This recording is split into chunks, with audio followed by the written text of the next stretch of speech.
الله الرحمن الرحيم ولا تكونوا كالذين تفرقوا واختلفوا من بعد ما جاءهم البينات وأولئك لهم عذاب عظيم۔ اور تم ان لوگوں کی طرح نہ ہو جاؤ جو آپس میں ٹکڑوں میں بٹ گئے اور انہوں نے اللہ کی طرف سے واضح دلائل آ جانے کے باوجود آپس میں اختلاف کیا۔ یہی لوگ ہیں جن کے لیے بہت بڑا عذاب ہے۔ صدق اللہ العظیم۔ اللہ تعالیٰ نے جو دین ہمیں عطا فرمایا ہے، دین اسلام، وہ انسانیت کے لیے ہے، اور یہ صرف مسلمانوں کا دین نہیں ہے، یہ پوری انسانیت کا دین ہے۔ اللہ ہی نے انسان کو پیدا فرمایا، اسی نے ہی یہ دین ہمیں عطا فرمایا، لہذا یہ دین فطرت کے مطابق بھی ہے، یہ اللہ کی مرضی بھی ہے، یہ اللہ کا پسندیدہ دین بھی ہے، اور انسانوں کی فطرت سلیمہ کے تقاضوں کو پورا کرنے والا بھی ہے۔ لیکن جو دین کے متحارب قوتیں ہیں،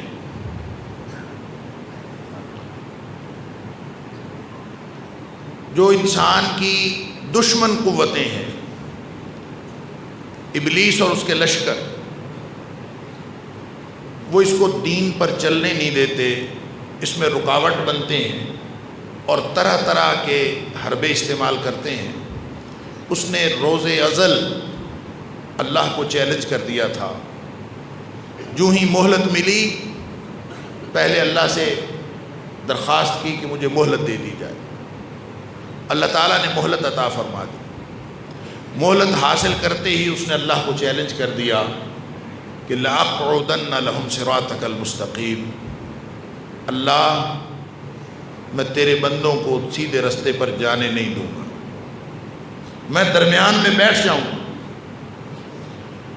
اور جیسا بھی ہو سکا میں ان کو روکوں گا۔ ثُمَّ لَآتِيَنَّهُم مِّن بَيْنِ أَيْدِيهِمْ وَمِنْ خَلْفِهِمْ وَعَنْ أَيْمَانِهِمْ وَعَنْ شُمَائِلِهِمْ، کبھی میں ان کے سامنے سے آؤں گا، کبھی میں ان کے پیچھے سے آؤں گا، کبھی دائیں سے آؤں گا، کبھی بائیں سے آؤں گا، لیکن میں ان کو ہدایت کے رستے پر جانے نہیں دوں گا۔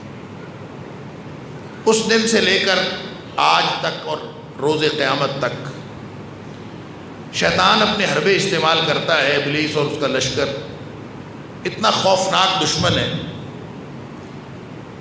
کہ یہ انسان کے دل کے اندر بھی داخل ہو جاتا ہے، وسوسے بھی ڈالتا ہے، انسان کے جس طرح خون گردش کرتا ہے اس طرح انسان کے اندر یہ گردش بھی کرتا ہے۔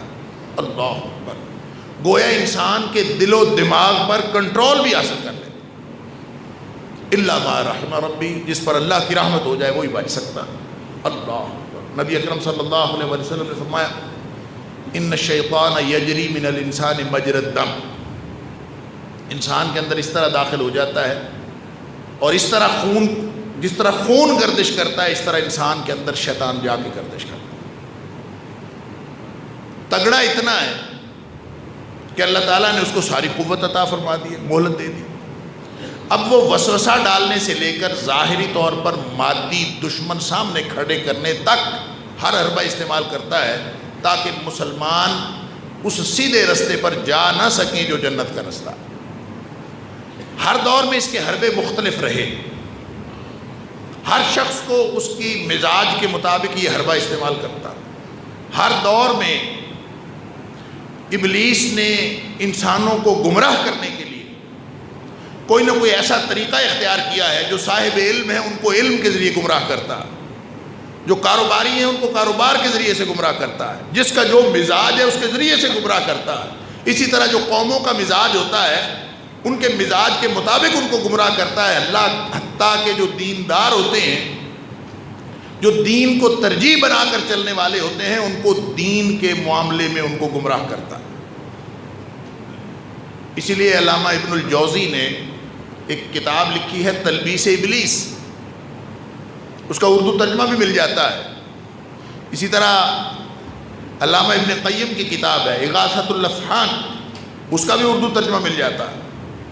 یعنی جتنے شیطان کے مکر و فریب ہیں، اس کو سمجھنے کے لیے یہ دونوں کتابیں، یہ کم از کم ان میں سے کوئی ایک کتاب پڑھنا بہت ضروری ہے، تاکہ انسان کو یہ سمجھ آئے کہ کس کس موقع پر شیطان مجھے کس کس طرح گمراہ کر سکتا ہے۔ بعض اوقات انسان سمجھ رہا ہوتا ہے کہ میں تو دین کا کام کر رہا ہوں، اور وہ اپنے آپ کو یہ سمجھ رہا ہوتا ہے کہ میں نے تو اس وقت دین کی بڑی خدمت کی ہے۔ اللہ تعالیٰ قرآن میں فرماتے ہیں قُلْ هَلْ نُنَبِّئُكُمْ بِالْأَخْسَرِينَ أَعْمَالًا، اے حبیب صلی اللہ علیہ وسلم آپ اعلان فرمائیے کہ میں تمہیں بتاؤں کہ اصل میں اعمال میں خسارہ پانے والے لوگ کون ہیں۔ یہ وہ لوگ ہیں الذین ضل سعیہم فی الحیات الدنیا، جن کی ساری زندگی کی محنت ضائع ہو گئی۔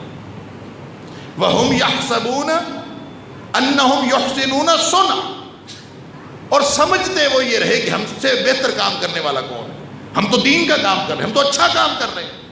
اور اچھے کام کرنے والوں کی اچھی نیتوں کے باوجود شیطان گمراہ کر سکتا ہے، اور آدمی سمجھتا ہے کہ میں اچھا کر رہا ہوں۔ اس کے لیے اللہ کا قرآن اور نبی پاک صلی اللہ علیہ وسلم کا فرمان، گمراہی سے بچنے کا ایک ہی طریقہ، اللہ کے رسول صلی اللہ علیہ وسلم نے گارنٹی دی ہے قیامت تک کے لیے۔ اللہ کا دین، نبی اکرم صلی اللہ علیہ وسلم کی سنت، آپ کا طریقہ، یہ قیامت تک کے لیے، ہر دور کے لیے، ہر جگہ کے لیے۔ لہٰذا جس نے شیطان کے مکر و فریب سے بچنا ہے، اس کے پاس کوئی طریقہ نہیں ہے سوائے اس کے کہ وہ اللہ کے قرآن کے ساتھ جڑ جائے یا نبی پاک صلی اللہ علیہ وسلم کے فرمان کے ساتھ۔ اللہ تعالیٰ نے قرآن نازل کیا، نبی اکرم صلی اللہ علیہ وسلم ایک دن باہر تشریف لائے، آپ نے صحابہ کرام سے ارشاد فرمایا ابشروا ابشروا، خوش ہو جاؤ خوش ہو جاؤ، خوشی کی خبر ہے تمہارے لیے، بڑی خوشخبری۔ صحابہ کرام متوجہ ہوئے، اللہ کے رسول صلی اللہ علیہ وسلم کیا خوشخبری ہے؟ اللہ اکبر۔ نبی اکرم صلی اللہ علیہ وسلم نے فرمایا کہ یہ جو قرآن ہے نا، یہ رسی ہے، ان ھذا القرآن سبب، یہ قرآن رسی، یہ خوشخبری ہے میرے لیے، آپ کے لیے، رہتی دنیا تک کے مسلمانوں کے لیے۔ ان ھذا القرآن سبب، یہ قرآن رسی، طرفہ بید اللہ و طرفہ بایدیکم، اس کا ایک سرا اللہ کے ہاتھ میں ہے، ایک سرا تمہارے ہاتھ میں۔ لہٰذا اب جس نے اللہ سے جڑنا ہے وہ قرآن سے جڑ جائے، قرآن کو پکڑ لے۔ نبی اکرم صلی اللہ علیہ وسلم ارشاد فرمایا فَتَمَسَّكُوا بِهِ،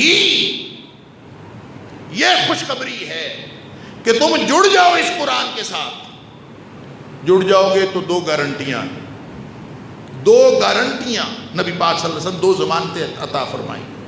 ایک گارنٹی یہ ہے کہ لن تضلوا ولن تہلکوا بعدہ ابدا، ایک گارنٹی یہ ہے کہ جب تم قرآن سے جڑ جاؤ گے تو اس کے بعد ابد الآباد تک، ہمیشہ ہمیشہ تک گمراہ ہونے کا چانس ختم ہو جائے۔ اور دوسری گارنٹی یہ ہے کہ تم کبھی ہلاک اور برباد نہیں ہو سکتے، ہلاکت اور بربادی کا چانس بھی ختم ہو جائے گا۔ لن تضلوا ولن تہلکوا بعدہ ابدا۔ مسئلہ یہ ہے، میں نے آپ کے سامنے سورہ آل عمران کی آیت نمبر 105 رکھی، اس میں اللہ تعالیٰ فرماتا ہے کہ تم آپس میں اختلاف نہ کرو، ان لوگوں کی طرح نہ ہو جانا جو آپس میں ٹکڑے ٹکڑے ہو گئے۔ گویا اس امت کو ہر دور کا ایک فتنہ ہوتا ہے، اور جو آج کے دور کا فتنہ ہے وہ امت کو ٹکڑوں میں تقسیم کر دینا۔ عالمی سطح پر یہ جو اس وقت جنگ لڑی جا رہی ہے، جس جنگ میں اس وقت شیطان نے ہمیں جھونک دیا، اس جنگ کو یہ اسٹریٹجیز تبدیل ہو گئی ہیں، دنیا کی حکمت عملی بدل گئی ہے۔ ہر دور کا شیطان نئی حکمت عملی بناتا ہے۔